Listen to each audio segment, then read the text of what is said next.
నిజంగా ప్రజా వ్యతిరేకత వస్తుందా? ప్రతిపక్షంగా మీరు ప్రధాన ప్రతిపక్షం మీరు తెస్తుర్రా? ఎవరో తెస్తే ఎవరో చెప్తే ప్రజలు వింటారా పండర్ గారు? ఆయన మూర్ఖత్వం కానీ వాళ్ళు మాట్లాడడానికి అర్థం ఉండాలి కానీ రాష్ట్రం వెలిగిపోతుంది అంటున్నారు కదా అన్న మంత్రివర్గం అంతా. ప్రజలంతా అవగాహన లేని వాళ్ళ, ప్రజలంతా అమాయకుల. ఏం జరిగిందని ఏం ఉద్ధరించడమని నీకు చప్పట్లు కొడతారు ప్రజలు, ఏం చేసినామని చప్పట్లు కొడతారు, ఏం ఉద్ధరించడమని చప్పట్లు కొడతారు. గ్రామాలు విలువలాడుతున్నాయి. కనీస పారిశుద్ధ్య నిర్వహణ లేదు గ్రామ పంచాయతీల్లో, కనీస చర్యలు లేవు.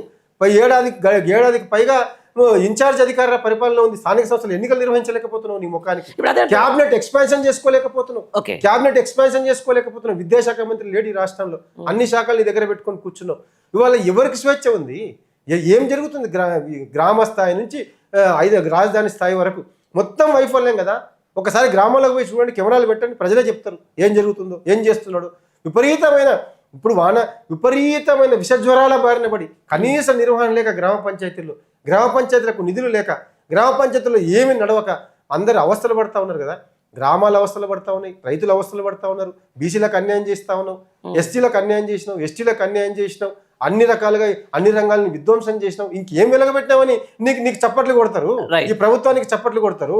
చప్పట్లు కాదు, ఎంటబడి దెబ్బలు కొడతారు. ఇప్పటి నుంచి ఆయన కోరుకుంటున్న కొరడా దెబ్బలు ఖాయం. రేవంత్ రెడ్డి ప్రభుత్వానికి ప్రజా కొరడా దెబ్బలు, ఓట్లే కొరడాలై రేవంత్ రెడ్డి ప్రభుత్వానికి వాతలు పెట్టబోతాయి రాబోయే రోజులు.